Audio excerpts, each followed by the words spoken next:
Hello, ladies and gentlemen. Welcome back to the channel. Happy Tuesday, everybody. Happy New Year's Eve. I hope your day and your week are going very well so far. We've got some New Year's Eve college football bowl action, which of course means that I have some picks to go ahead and share with you guys. But first, as always, people, please make sure to go ahead and hit the subscribe button, hit that like button, and drop a comment down below. It helps the channel grow, and it really does mean a ton to us.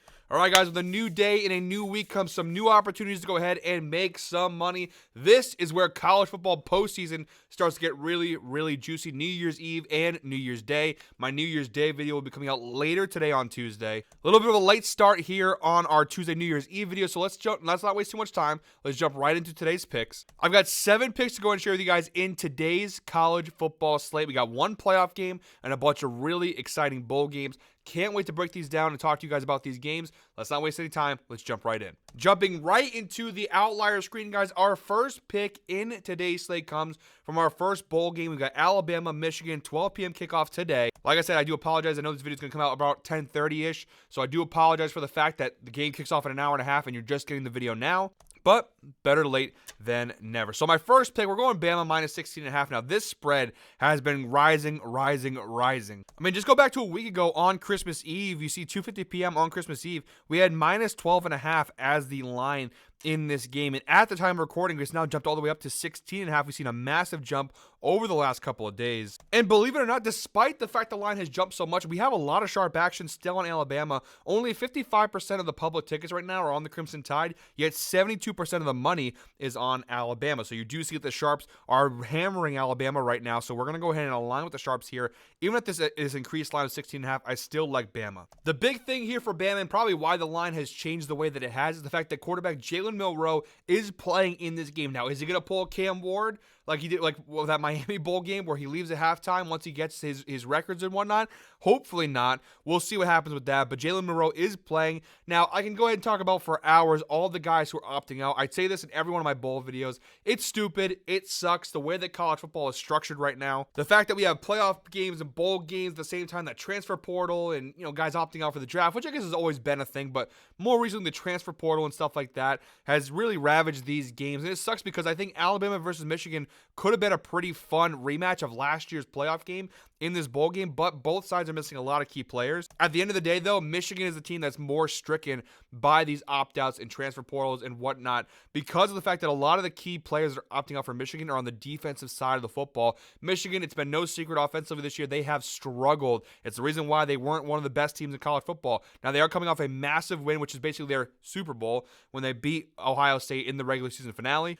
But my take on that is I think they kind of let everything out. They kind of emptied the cannons. They emptied the pistol in that game. They don't know how much ammunition they have left in the chamber after that performance. I think Alabama here, there's a little bit extra of a motivation factor. The fact that obviously they feel they deserve to be in the college football playoff. They want to go ahead and show the committee that they were wrong, that Alabama should have been in over the likes of an SMU or a Clemson or stuff. Obviously, Clemson won the ACC championship, so they had to be in. But over the likes of a team like an SMU or an Indiana, they want to prove the committee wrong, and there's no better way to do it than to come out here and win in big fashion in this bowl game. So you have the motivation factor for Alabama. You have the fact that a lot of the key defensive linemen and defensive players for Michigan are out, and you look at their strength, it's been the defense. Without all those defensive starters being out, and the fact that Alabama has Jalen Milroe, they still have a decent amount of starters on the offensive side of the football. Alabama should have some success going into this game. And Jalen Milroe, to be quietly honest, needs to kind of build his draft stock a little bit more. Now, probably out of all the quarterbacks in this draft, I think you probably slot Milroe as the third best. But honestly, right now, I think Milroe needs to do better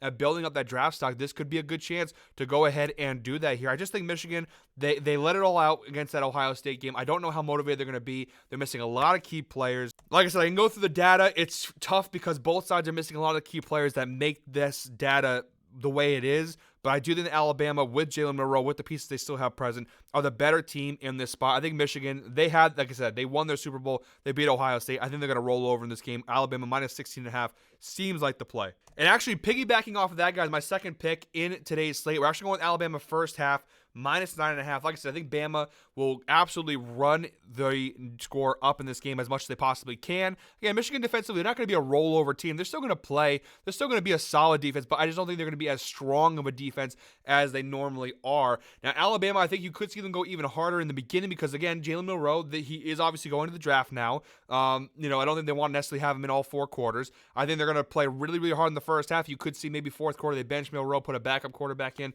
I think first half, Alabama's going to go as hard as they possibly can. They're going to have the starters in for the majority of that first half there. So Alabama minus 9.5 first half seems like the right pay. They've actually cashed this line in 50% of their games this year. Now, each of the last 2, they failed to do it, but overall, they actually were a pretty decent team in the first half. Again, not great, not terrible, 50% hit rate, but I like the spot here for Bama. Again, I think they're going to have their full starting lineup. They're going to have Milroe. I don't know if Milroe will play the entire game. Like I said, that's the thing. Even when these starters are playing these bowl games, like we saw with Cam Ward in that Miami game, they kind of can get pulled early depending on what they're going for, whatever. So I don't know if Milroe will play the entire game, but I like the first half here because I do think for sure the first 2 quarters, Alabama should have full strength in terms of what they have remaining following opt-outs and whatnot. Next up, guys, our third pick in today's slate. We're moving on to Louisville, Washington, 2 p.m. kickoff. We're going with Washington here, minus 2.5 on the spread. Now, this actually line has also changed drastically. Louisville is actually favored for a good chunk of the time. Look at the line movement on this play for Louisville. See how it changed. This is back December 11th. It is a few weeks ago.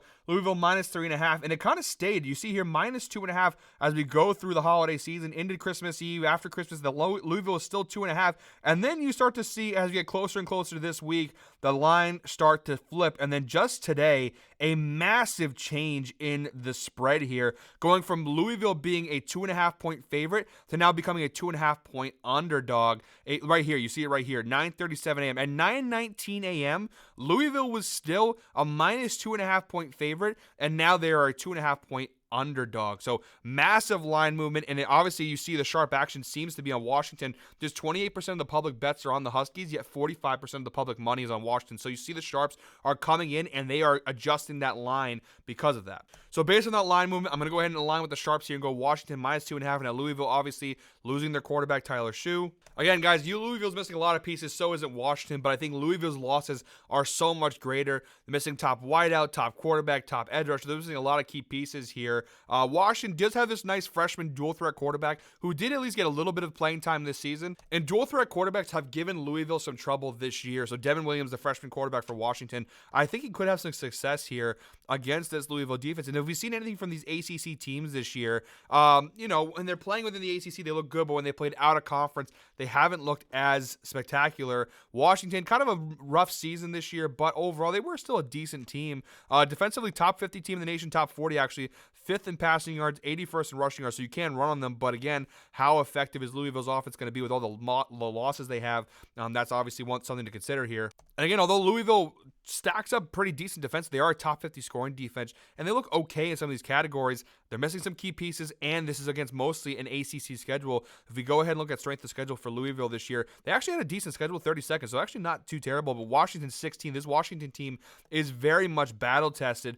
I mean, they played Oregon, they played Penn State, they played USC. I mean, you keep going through their games, Indiana, Iowa, Michigan. They had a pretty tough schedule, so this Washington team is very battle-tested. I think, if anything, they're very ready to go against this Louisville squad. And although Louisville's schedule was pretty tough from a record perspective, again, their toughest games, a lot of them Clemson, Miami, SMU, a lot of them were against these ACC schools, which we saw what happened to a lot of these ACC schools come playoff time and bowl time. They kind of got rinsed. So, the one kind of really impressive one was Notre Dame, where they lost by 7 in that spot. I think it's a really solid Notre Dame team. But, across the board here, you saw the ACC, they were not, when the going got tough, they got blasted in those games. So I wonder how Louisville with all the opt-outs will do here. I'd rather take the side of Washington with the points, especially taking sharp action into consideration. So going with the Huskies here, minus 2.5. Next up, we got South Carolina, Illinois, 3 p.m. kickoff, my 4th pick in today's slate. We're going with the Gamecocks here, minus 8.5 on the spread. No team was hotter in college football over the last month or so than South Carolina. Another team like Alabama who feels like they got robbed of a chance to be in the college football playoff, who feel like they should have been over some of those lower teams like your SMUs, like your Indianas. And so they're coming into this game a little extra motivation, a little fired up, playing a pretty solid Illinois team. Again, South Carolina towards the end of the season was on a really fantastic run here, beating Clemson, beating Missouri, beating Vanderbilt, crushing Texas A&M, beating Oklahoma. almost beating Alabama. You know, they got blown up by Ole Miss back in October, but from that Alabama game, which they did lose, but they played a really tough game, since that Bama game, they're on a really, really great run, and they covered the spread at a 73% hit rate overall this season. Defensively, they were solid all year long, but offensively, they really got it going in the later half of the season. Although Illinois is a solid team, especially on the defensive side of the football, they are a top 35 scoring defense, you know, but they're 74th against the pass, 70th against the run. You know, they're not really great in any particular category. And offensively, they were okay. And that's the thing where I just think the matchup, South Carolina is the better side. Again, there are opt-outs on both sides. I can go about that over and over, but at the end of the day, I think South Carolina still, including opt-outs, is the better team. They had a much tougher schedule, tied for 43rd in strength of schedule. Illinois tied for 91st. The South Carolina team is way more battle-tested, 27th in strength of victory this year for South Carolina versus 91st for Illinois. So I think this South Carolina team way more battle-tested, way more proven, and honestly probably a little bit more hungry going into this spot. So I like South Carolina on the spread, minus 8.5. Next up, we got Baylor LSU, 3:30 p.m. kickoff. We're going with Baylor here, -3. Another line that the spread has jumped drastically over the past several days. And guys, there is a heaping amount of sharp action on the Baylor Bears here. 45% of the public is betting them, yet 85% of the money is on Baylor. So a massive amount of sharp action on the Baylor Bears. Again, you look where this line opened. Now, this is back on December 8th, but you see steadily as we go through the holiday season here, Baylor was an underdog in this spot. And as we get into Christmas, now the line starts to come a little bit back. Now you see Baylor dropping between, you know, even odds to a little bit higher of an underdog, but you start to see the line adjust. And then now coming into today, it's gone all the way up to 3.5 points. We're getting at -3. We're buying that half a point off, but the line has had a lot of movement, especially over the last week or so. Again, opt-outs, transfer portal, stuff like that, that all plays a role into why the lines are moving so drastically in a lot of these games.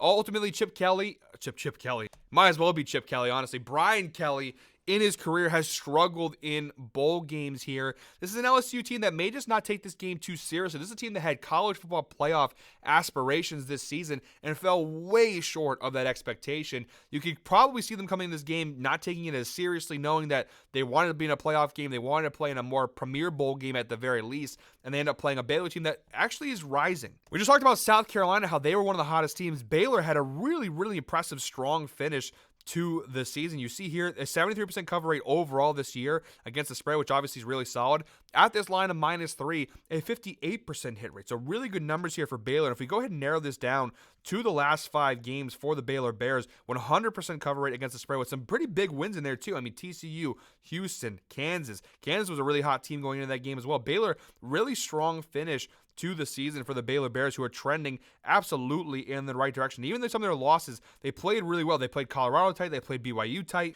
The Iowa State loss, that obviously hurt a little bit, but you know what? They played well enough in a lot of these games. And again, the first half of the year, you saw some more struggles. Basically, from the Texas Tech game on, this Baylor team was red hot. So I think Baylor's in a lot better form. Looking at LSU, just a 27% cover rate against the spread overall this year. And they had the opposite of Baylor, a really brutal finish. Now, they did finish off with some wins against Vanderbilt in Oklahoma, but that little stretch there where they lose to Florida, they lose to A&M, they lose to Bama, that little 3-week run, you know, it really hurt them. And they were coming off some big wins. They beat Arkansas, they beat Ole Miss, but that little 3-week stretch between the end of October to the middle of November where they lost to A&M, Bama, and Florida in a row, it killed their season. Ultimately, with all the opt-outs and whatnot, I just don't see LSU coming in this game. I think Baylor is the more motivated team. I honestly, and I hate to say this, and obviously being a Notre Dame fan, maybe it's a little bit of bias in me, but I think in a lot of cases in this scenario, I think they might be the better coach team. You know, with Brian Kelly's record in bowl games, can he get this LSU team fired up for this game? I just don't know. The line movement seems to indicate that a lot of the sharp bettors, the professional bettors,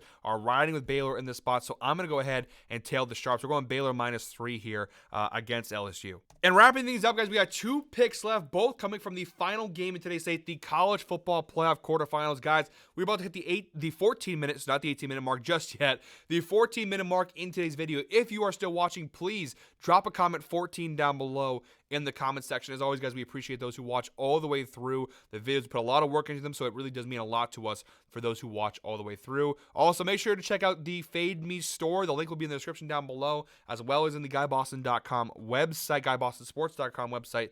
That is, we're doing an end-of-the-year / New Year sale for the Fade Me store. Almost everything is marked down, including the hats like the one I'm wearing right now. Go check them out. A lot of great stuff, and you're not going to get deals like this for quite some time, so go ahead and take advantage of the New Year's sale. All right, college College football playoff quarterfinal, the only playoff game we have tonight. Tomorrow we have a full slate of playoff games. Really looking forward to that. But we got Penn State, Boise State, 7:30 p.m. kickoff, and I'm not really going to double guess myself here, or second guess myself, I should say. I'm going with Penn State here, -11. I loved Penn State from the minute this line opened. Again, like a lot of the picks I've taken here, there is a little bit of sharp action on Penn State. They are a 45% public bet. 45% of the public tickets are on Penn State. Yeah, 56% of the public money is on Penn State. So that obviously shows that there is a little sharp action. Not a ton, but a little bit of sharp action. The public seems to be more aligned on Boise State here. Not too much line movement on this one, guys. If we go back to December 21st to now, it's basically fluctuated between 10.5 and 11.5 and 11 consistently. So not too much line movement here, guys, which obviously doesn't indicate too much for us here.